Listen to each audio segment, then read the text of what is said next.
All right, everyone, welcome back to the show. First and foremost, I want to say Happy New Year and Merry Christmas to everyone. I did not post an episode last week as I took the week of Christmas off and just had a break from the media and the world in general and just enjoyed the holiday season. So I hope you guys all had a safe and cozy Christmas with loved ones. My name is Noelle. I am your host. This is Just Say No. Let's get into it.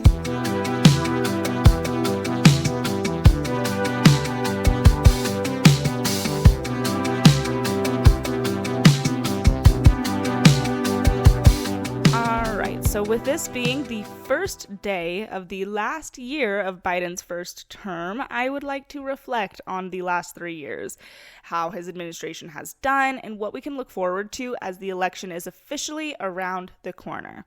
I would like to start off by reading a Facebook post that I made back in November of 2020. It was right before the election, and I posted this just trying to get some stuff off my chest, I suppose, and I want it to serve as a reminder that the consequences of electing Uncle Joe were, in fact, predictable as well as obvious. So I figured I'll just read the whole thing and then sort of go through piece by piece and see what did come true and what did not. All right, so it reads, in a world where Biden wins, clearly I had a propensity for the dramatics, and I still do, riots will continue without fault. Small businesses that liberals cry so loudly to support will be destroyed. Manufacturing will go back to China. America will no longer be the independent country that we have worked so hard to make it over the last 4 years, and will go back to being dependent on other countries for resources we are fully capable of providing ourselves.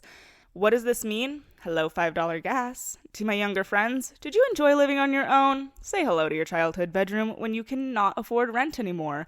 You hated 2020? Say hello to the next 4 years. I understand that you wanted to vote for love and kindness, and I get that you thought that you did, but your uneducated vote might have cost us our livelihoods. You voted for a man who wants money and power and has done nothing but prove exactly that for the last 47 years. What makes you think he would be different for the next 4? Okay, so that is the post, and I don't necessarily market myself as a fortune teller per se, but clearly there is some underlining talent here, ladies and gents. So let's dissect this a little bit. As far as riots, while it wasn't always in the name of BLM, riots have certainly continued. Looting alone has gotten so bad in places such as San Francisco that large chains such as Starbucks and Walgreens have shut down locations in the area. Stores that aren't closing are taking extreme measures to counteract theft, such as locking away products so that shoppers need to get an employee in order to access whatever it is that they're shopping for. And looting isn't the only driving force behind these closures either. Some stores have closed in these areas simply because it is just too dangerous for their employees to go into work. Now, granted, this isn't necessarily a federal issue. For example, some of the companies shutting down in California have turned their sites to places such as Texas, because what this comes down to is a local crime issue. And it turns out that when you have policies, such as in California, where anything under $950 in theft is a misdemeanor and not a felony, people will be stealing $949 worth of merchandise. That, combined with bail reform that tends to let nonviolent offenders go a vast majority of the time while they are waiting for their court date, those criminals tend to go on to rob other stores in the meantime, and this creates a very vicious cycle. So the point being, while this did turn out to be true, I don't know how much of it is totally Biden's fault as much as it is, say, Newsom's, which is very relevant because if anything were to happen to Biden, we know for a fact that Newsom has his sights set on that seat. And we need to look at California good, long, and hard before we let him anywhere near the presidency. All right, let's talk about gas prices. This is the part where people like Karine Jean-Pierre will stand behind the podium and tell you not to believe your lying eyes. You're paying upwards of $3 for gas? Well, you should be thankful because that is a lot better than last year when it was $4. Never mind the fact that in 2019, the national average was about $2.60.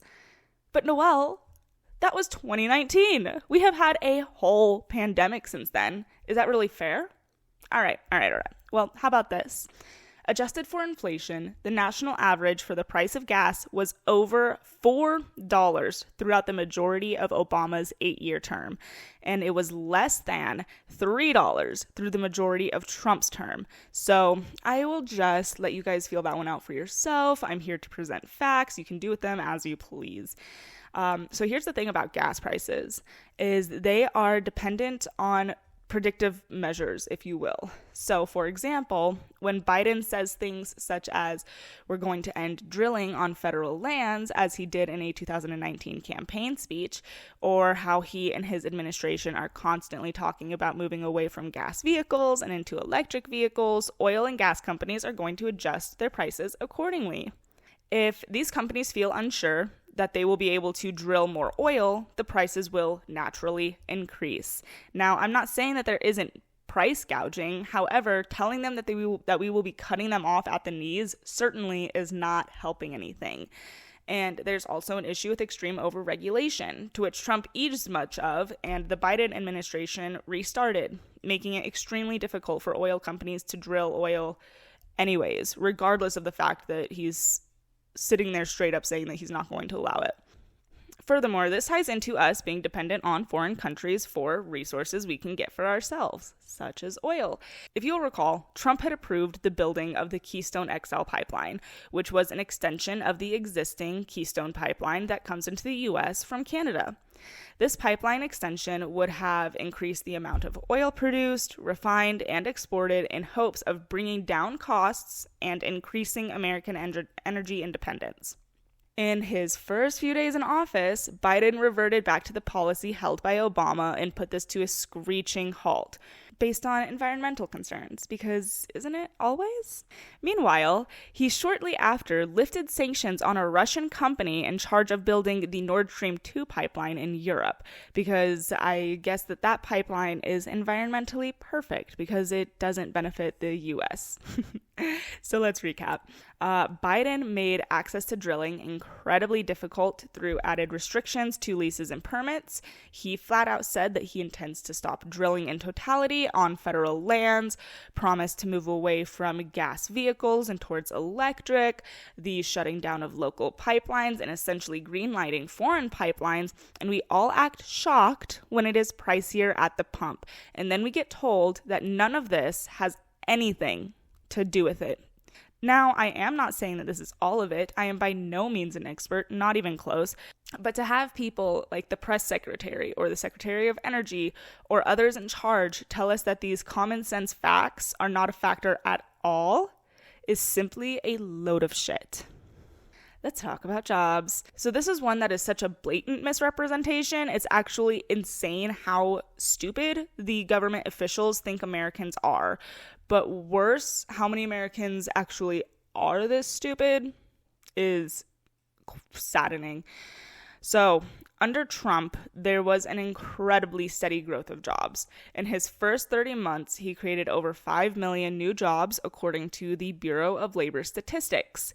But wait, in Biden's first 30 months, he created over 13 million jobs. And this is how they get you.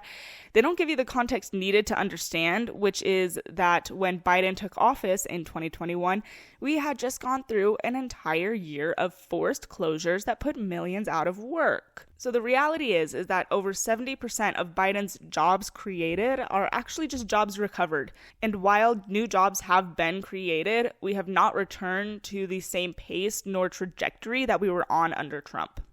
Okay, so those are some of the things that I mentioned in that post, but let's talk about some bonus problems that I did not mention. First of which is war. So unless you came out of the womb yesterday, I presume you recall how every other week under Trump, MSNBC, CNN, and all of the rest were conjuring up some new scary thing that Trump said or did that was going to lead us to World War III. Now, I don't remember World War III happening. In fact, I don't recall any new wars under Trump, much less a world war.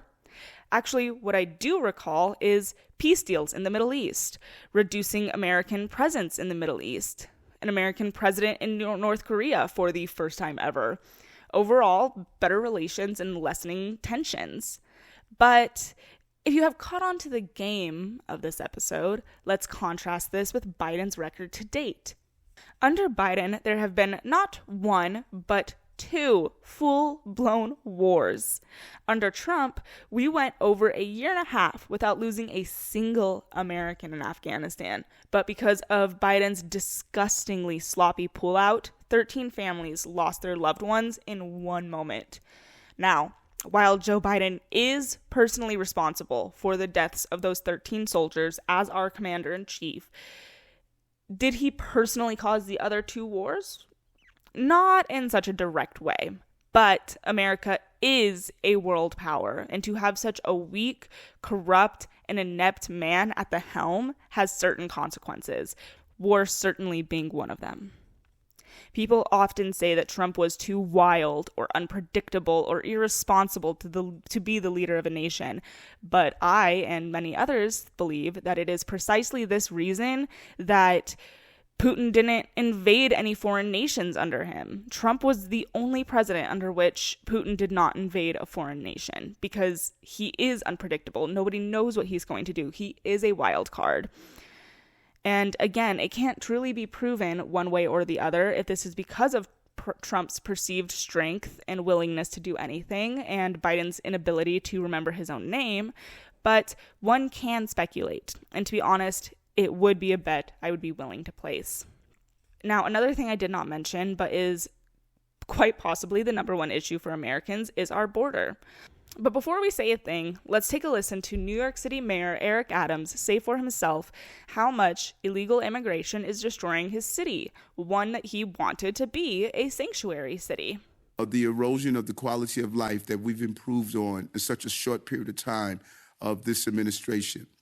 And we have been impacted. For many months, we were able to keep the visualization of this crisis from hitting our streets, but we have reached a breaking point. We're no longer able to do that because of the volume in numbers. Just last week, we had 3,900 people that arrived here. We are averaging anywhere from 2,500 to close to 4,000 a week. And if you do the math, you see that's 8,000 every 2 weeks, potentially 16,000 a month that we must feed, clothe, house, educate children, and all the services that you would give a normal adult. And we're seeing that play out on our streets of New York. And that is what the breaking point looks like. He says they average 2,500 to 4,000 a week, and that is just what's coming into New York City. At certain points at our southern border, they are averaging that a day. It is simply unsustainable, and Adams is not the only Democrat changing his tune. Let's take a listen to Chicago Mayor Brandon Johnson echoing the same message. Chicago, anywhere else in the country, the public good is already stressed. Whether it's our transportation system, our healthcare system, our education system, all of these systems are already stretched to meet the demands of families who have been here. Over the past 7 months, it's been an incredible strain on every aspect of city service. But let's not get this twisted. Democrats only recently started acknowledging the border crisis. For the last several years, people like the perpetually brain-dead AOC put forth messages like this. So often people want to say, why aren't you talking about the border crisis? Or why aren't you talking about it in this way? Well, we're talking about it. They just don't like how we're talking about it. Because it's not a border crisis. It's an imperialism crisis. It's a climate crisis. The ability to twist things and turn them into a non-issue when they are a massive issue is completely beyond me. The entire point is that, like gas prices, food prices, crime, or even the COVID vaccine for this matter, they lie to our faces and they call us conspiracy theorists when we call them liars. And then 6 months to a year later, when they are saying what we had said all along, they deny having ever lied about it. Here are the facts. Trump had implemented the Stay in Mexico policy, which essentially said people seeking asylum could stay in Mexico while their asylum was being granted, which is a safe third-party country. The thing I do not think people realize is the majority of the migrants are not coming from Mexico. They're coming from places like Guatemala and passing through Mexico to get here. So the Stay in Mexico policy allowed the U.S. to process these asylum seekers in a safe and manageable way. And following the theme of this episode, this was another day one policy reversal from Joe Biden. And look at where we are today. I think the border is one of the biggest sites of hypocrisy. Look at the Obamas, screaming for human rights, letting people in, and when DeSantis very graciously put 50 migrants on a plane and sent them to one of the nicest locations in our country, Martha's Vineyard, a place so nice the Obamas call it home, there was an uproar. We want them in your part of the country, not ours. This is why we have a gated community, they yelled as they watched the reality of their policy choices flood their elitist community. And just as an aside, because it isn't very often that I get to casually bring up the Obamas and Martha's Vineyard, but can someone please explain to me how people who holler about climate change, melting ice caps, and rising sea levels purchased a home on the seafront? Morons. But y'all, here is the bottom line. Are you better off today in 2024 than you were in 2018? The average person is not. Basic items such as food, gas, housing have all gone up so starkly over the last couple of years that it's nearly unmanageable for millions of people in our nation.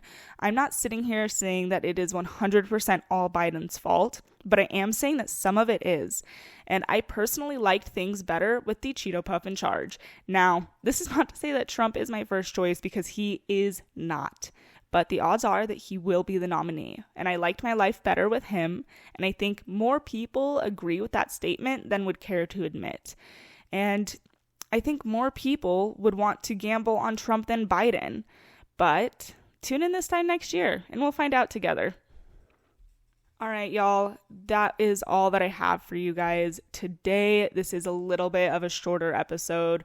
I'm getting back into the swing of things after the holiday season, so just bear with me a little bit.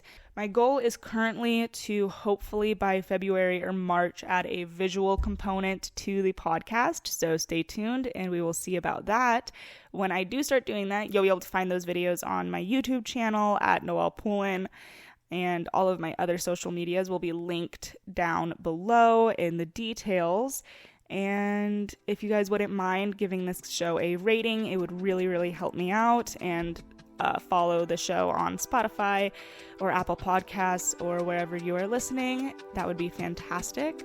Hope you guys have a wonderful first week of 2024, and we will chat next Monday.